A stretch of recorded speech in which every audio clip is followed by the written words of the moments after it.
Welcome back to the Group Practice Accelerator podcast, brought to you by Polaris Healthcare Partners, where we leverage decades of healthcare and business experience to drive growth in successful group practices just like yours. If you're a healthcare entrepreneur and you're interested in building, scaling, or exiting your group practice, you've found not only the industry's leading resource for business education, but a team of trusted advisors dedicated to helping you achieve and exceed your goals. In short, the team at Polaris creates clarity, confidence, and results. I'm your host, Jamie Falash, and the Group Practice Accelerator podcast is on the air.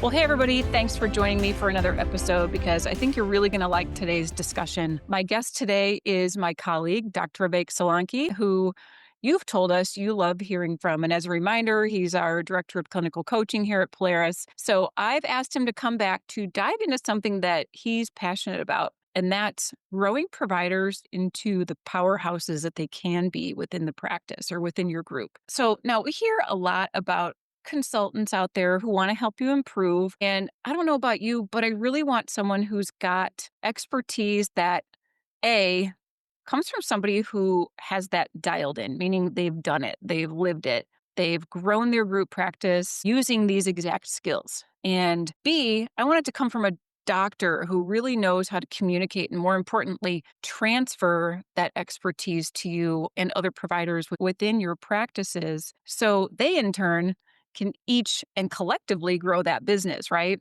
So on top of those criteria, it's important that expertise be shared face-to-face, hands-on. As doctors and even as hygienists and clinical learners, we're tactile people. We can't just phone it in. So we need that hands-on learning. I know that for a fact. So those shoulder-to-shoulder techniques in our learning are the most valuable kind, and they ingrain those new tools in a really relatable way, provider to provider. So I could go on, but I want to rope in my guest here. But stay tuned because we'll also be highlighting an opportunity in January to learn live from Dr. Solanki and what he'll cover during the masterclass that you've been hearing about that we're going to hold here at Polaris in Charlotte. I'll link to that in the show notes at the end, but we'll talk about more of that as we go along. Vivek, welcome back to the show. Hey, Jamie. Great to be here. How are you? Good. Always good to see your face here. Thank you. You too. Well, let's jump into this event. I'm excited to have our guests come and learn from you. We're going to kick it off January 14th with our arrival and networking that evening at the hotel and kind of get to know each other and our sponsors, of course. And then the 15th and 16th, we're really going to dive into that content that's meant to help you grow and achieve certain goals. And Thursday belongs to you. It's kind of your platform where doctors, providers are going to get that experience that you share personally that we all find really valuable, and our listeners who have engaged you also have found really valuable. We want to share that in a broader way. So that's the masterclass, one in our series, in fact, called The Leadership Advantage. So January 14th through 16th. So what I want to do is jump into your content that's really valuable and impactful. And this is also CE, by the way. But we'll start with how your day is going to kick off. And I'll let you take it from there a little bit. Yeah, I think it's going to be really exciting. Definitely a lot more time to connect with people, versus email and phone calls. I think over the course of the clinical coaching and the number of people who've reached out to us for advice, they've requested more time to digest the content. Mm-hmm. And I love how you said about the consulting. I don't look at myself as a consultant. I just came from the office right now. Yeah. I was in surgery this morning. I was working with my docs, and now I'm here doing this. So I'm a practicing clinician, but the only difference between me and some of the audience is maybe I'm a few steps ahead of where they want to go, or I've experienced some of the things that they are having challenges with. My platform and what I do is as a periodontist is a little bit unique because I look at things from a different set of lenses. I look at a dental office and I think free EBITDA, right? And somebody would say like, how is that possible?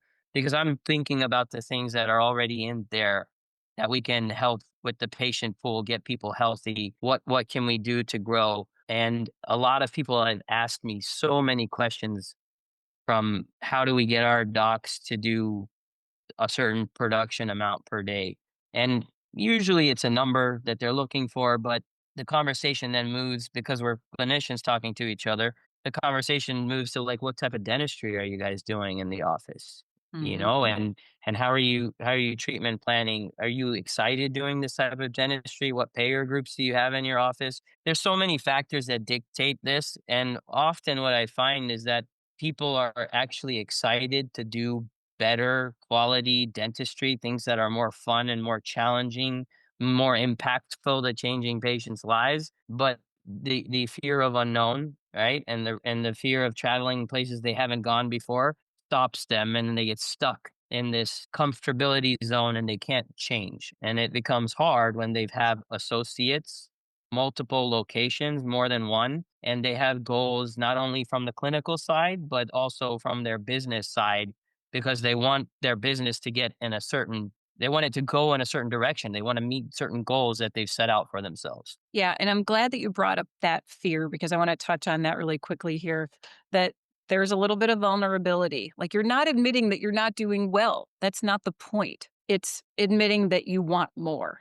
and that's okay. Mhm, So, mhm, yeah, sometimes there is a little bit of fear with branching out and mhm.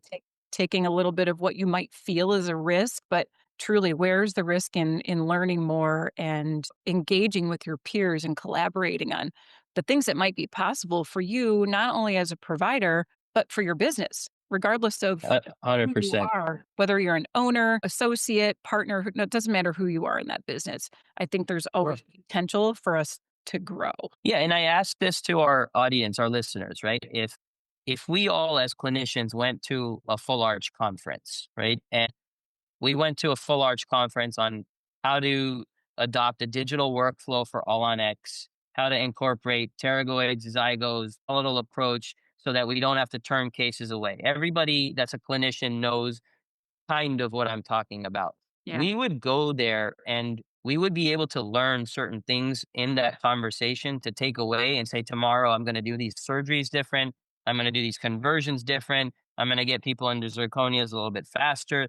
There's so many things that we could take away from like a clinical meeting. But then what what baffles me, and it just blows my mind, is that some of the principals and people who are running dental offices, they want their businesses to go in a certain direction, but they're not willing to do the necessary things to help the clinical outcomes in their businesses get better, which Mhm. is what are your what are your team members doing? Have you listened to your doctors talk to patients? Have you seen them treatment plan? There's a difference why you're a super producer and then there's a massive gap. Like you're never going to get somebody to be 100% of you. But if No. somebody is trending to 70, 80%, then you've done a really good job and there's room for them to grow. So we're really going to look at this from a macro level to start off. It is a clinical approach to this, right? But the goal here is like, how do you ethically grow a business by looking at things from a clinical scope? And we'll start with the building blocks. Like, what are the doctors doing that are associate doctors in the practice?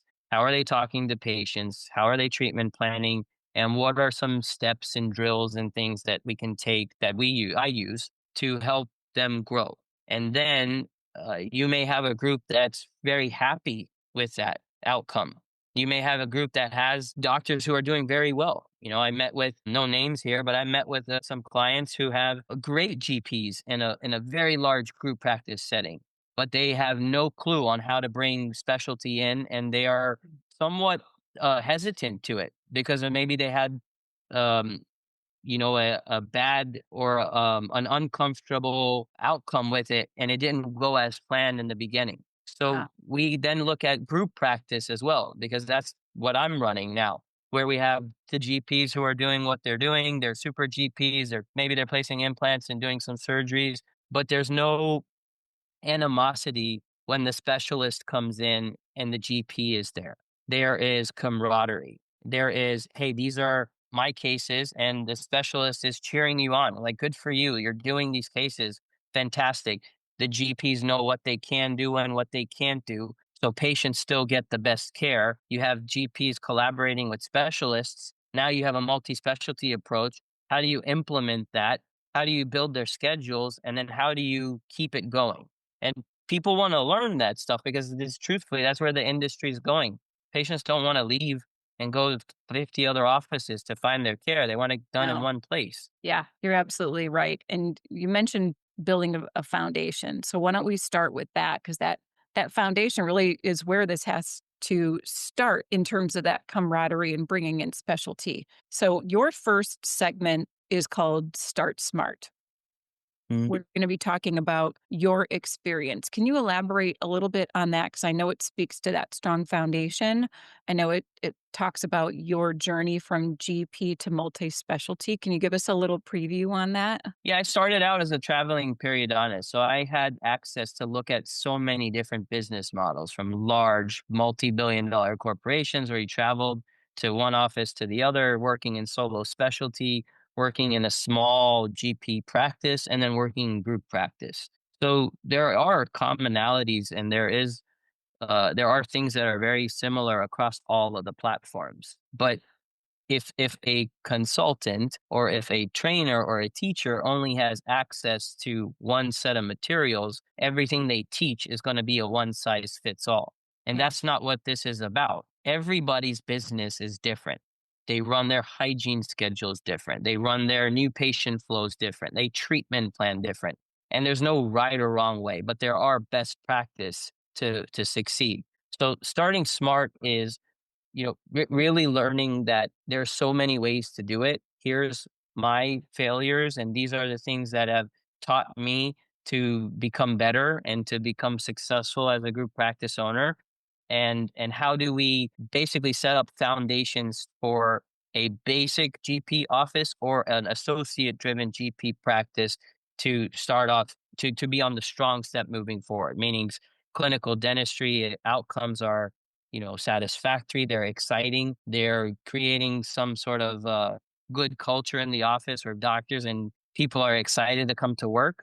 Like those are the foundational blocks there. And it's very simple steps to do, but it's taking the approach from a clinical lens and clinical onset. Yeah, that makes sense. And you mentioned that journey and how that was for you. Again, I'll go back to what you just said about consultants. And listen to our audience, we're not digging on consultants here. There are plenty of wonderful consultants out there, but this is very different. When it comes to growing your business from a leadership development, from a clinical development, from a doctor development, you want somebody who has lived and breathed this and done it successfully and knows how to teach the right skill sets, how to communicate the right skill sets so that they become ingrained in your people and ingrained in your business, if that makes sense. Agreed. So, we're going to jump to your next session, which is called Unlocking 5K a Day. So, we're integrating this course that you're going to present your expertise again. But of course, there are plenty of people out there that can hit much more than that. So it's about developing and meeting you where you are. So this is a great benchmark, but we know there are people out there that already exceed that can still benefit from this. Does that sound right? Absolutely, absolutely. I think the best way to look at it is, us as docs and the clinical side, especially with hygiene, we all have a toolbox. And Hmm. what are those clinical outcomes that we can do in our toolbox? And as a periodontist, I guess I'm more closely attached to the GP side of things because a lot of what we do relies on each other. So I've for me personally, there's a lot of GPs who are more forward thinking. They're doing more implants, they're doing more full arch, they're doing advanced clinical cases, which is fantastic. I think it's amazing. But there's also a large subset of general dentists who are very, very basic, where they're still sending out exografts, extraction grafts, single implants, which they could be doing, and they have a desire to do it. Yeah. So unlocking the 5K a day is understanding where doctors are at and what are the things that we are able to, as providers, we are able to help them develop and implement into their treatment planning and execution playbooks that it's safe to do and it's going to adjunct their restorative dentistry. Notice that I said adjunct. We're not trying to take a general dentist away from doing fillings and crowns and just you're my on-site GP endo. You do molar endo, it's something that they are going to be able to say, like, this is something I can handle and it makes sense as a part of my treatment plan. And the patient's going to be numb here, so I might as well do it. And it's also going to be efficient for the patient. These are things that are going to help build their production outcomes in the office, but it's also going to be like a one stone, four birds. It's also going to be fun for the doctors because they're going to be learning and growing. It's going to be productive for the practice, and patients are going to appreciate it even more because they're going to be able to get so much more done in one visit than to come back to the office like 6 times. They don't want to do this stuff. Yeah. So unlocking the 5K day is starting there and getting people to understand and look at their doctors and look at their clinical outcomes in a different way. And that's how you get to 5 and you exceed 5 very easily. Well, and you mentioned consistency. Without that, what do you have really? And that applies to some other things that we're going to be talking about at the masterclass on Friday in terms of operations. And then at lunchtime on Thursday, Carrie Smith, co-founder and CEO of Dundesk, is going to be presenting on that sort of task management and operations side of it, because all of that consistency that you mentioned has to come also from the harmony of your team working together. So I don't want to discount that. Absolutely. That's really a critical piece. Now, your next segment after lunch speaks to case acceptance. Now, I think that there's, from my personal experience and what I've heard people talking about, I think people usually feel that their case acceptance is pretty good, but I think sometimes the numbers don't agree. Sound accurate? Yeah, because when we ask our doctors, "Oh, how was your case?" "Oh, yeah, it was great. Treatment plan was Great. great." 100%. And then we look at the schedule. Did this patient make it on your schedule? Is it a deposit? Are they ready to go? Oh, no. Mm, So, case acceptance is a team thing in the yeah, office. sure. It starts with the doctors, speaking to patients and helping them understand what's needed to be done, the why, and then a real call to action, which many providers are afraid to say because they're just not comfortable doing it. And then administratively, what are the things that need to happen with your team to mirror what happened in the clinical consult so that these patients do make it on the schedule with deposits so we don't have no shows in the schedule. Hmm. So it's a twofold way. How do we do that and make it harmonious so that patients don't feel like they're a number in the practice? Like they leave saying, this was nice. Like I didn't have to be a doctor in here. Like I could just come in here. I could get told what my problems were. I trusted them. They made it easy. I got my deposit and I'm scheduled. And that could be for a crown and a filling right next to each other, or that could be a double arch, full arch that needs to be done next week. It's the same concepts, whether it's $50 or $100 or 40K, 50K. Yeah. Yeah. It's that repeatable process that we just talked about, right? Consistency. Same Mhm. way every time. If the patient canceled, let's work together to get them rescheduled and, get the case closed. But yeah, it's a Sure. collaborative effort for sure. And it's case acceptance can always be better. Yeah, absolutely. You find that the doctors will learn a lot more. When, Yeah. when we focus on this section and we give them drills and tools, things to do amongst their team, Hmm. they'll organically see that case acceptance continue to grow over time. It's not going to go from like 20 to 100%. But as they learn more about their systems, they'll get better. They'll keep doing those drills that we teach them. Yeah, absolutely. All right. So your next session is about elevating care and really inspiring that change. Can you tell us a little bit about what that means? When teaching associate doctors or younger doctors, the fear of making mistakes and messing up or doing things that are not being done routinely in their clinical set is often going to be the biggest barriers.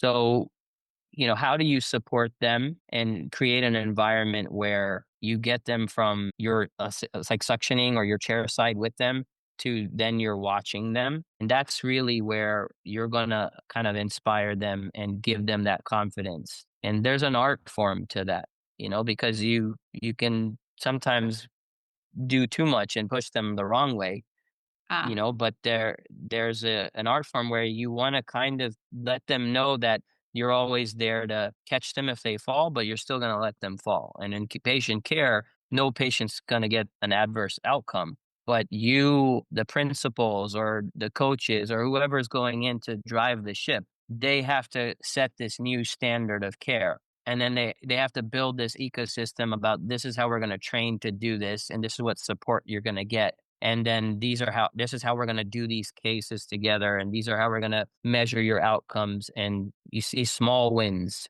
start adding up, and eventually you see the docs just coasting on their own. All right. So we're going to move on to that specialty part that we kind of touched on from your morning session. Strength and specialty, which is the session that follows, is something that is going to explore why starting with a periodontist or another specialist can unlock some exponential growth, right? Or some hidden Right. growth you may have. Tell us a little bit about that. I'm a little biased being a periodontist myself, but um, Maybe. every specialist is going to see something different in a practice. In a strong GP office with 4 hygiene running schedules every day, that's music to our ears in perio, because every practice has a percentage of ongoing perio disease in it. And it is not because of neglect on the GP side or the team side. Is sometimes that patients don't want to leave. So what other outcomes do they have in the practice? We just keep doing perio maintenance, right? But where the industry is moving and where group practice is growing so much, there are ways to bring in specialty 1 to 2 days, maybe even 3 days, 4 days a month, and you can develop a program to get your patients healthy, to minimize the perio that's in your practice, free EBITDA in the practice, right? I don't know why anybody wouldn't do this, because you're not necessarily cannibalizing your patient pool. You can always have patients come in from outside of the community, but there's so many patients already in a practice. You can bring people in, and we start with perio because it's the foundation of what we build on restoratively. Yeah. And we can work with hygiene. So not only are your hygiene teams going to have like this breath of fresh air, like, okay, great, I don't have to watch these sixes turn to nines and eventually become EXTs in my tenure here at the practice. We have a way to get these people healthy, and we have somebody who's going to talk to them and encourage the importance of getting these procedures done, definitive periodontal therapy. And then we put them back into hygiene for these PMTs, which are going to be easy for hygiene to do. What does that add? If you, I mean, just think about this: 2 days a month of perio, and average daily production for perio is 10 to 12K a day. Mm-hmm. That's what, an extra $250,000 a year Yeah. of perio services. Users and listeners, like, do the math. But what are Exactly. we doing? Are we going and chasing money? No, we're minimizing perio disease in a practice and keeping people healthy. Yeah. And you're retaining the patient within the practice and getting better outcomes for your restorative Exactly. side. Well, absolutely. And every practice is different. You may start with OMFS first. Depends Yeah. on what the referral models are. And that's why it's great to understand where our audience is coming from, what they have, and then how to map out which specialties to bring in, why, how, and what to do next. I love that you've already broken down, I'm sure, some resistance to that just with that short preview, but we'll get a lot further into it, of course, during the masterclass. So I'm excited to see how that's received. I think it'll be eye-opening for a lot of people. Absolutely. All right, and then we're going to wrap up that day, before dinner. Your last session talks about building momentum, because now we've got a bunch of pieces that we've got to bring together, because we want you going back to your practice Monday morning and using this, not just going home with, a notebook and some things you jotted down.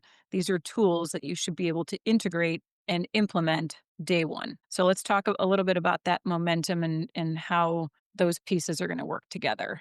Sure. These classes are designed to be a little bit more intimate. So there's Q&A. It's helpful. It's encouraging. Other audience members may ask questions that may benefit so many other people in the audience. You're going to get a laundry list of things that you can implement just based on the questions that you're going to ask, and talking about your workflows and learning from other people and kind of actionable items. The same thing we would do if we went to a clinical course, right? Like, I'm going to do this for full arch next. I'm going to implement this. I'm going to look at this implant system because of these reasons. That's what the building the momentum is, to give people actionable items to go home with and start implementing into their own organizations.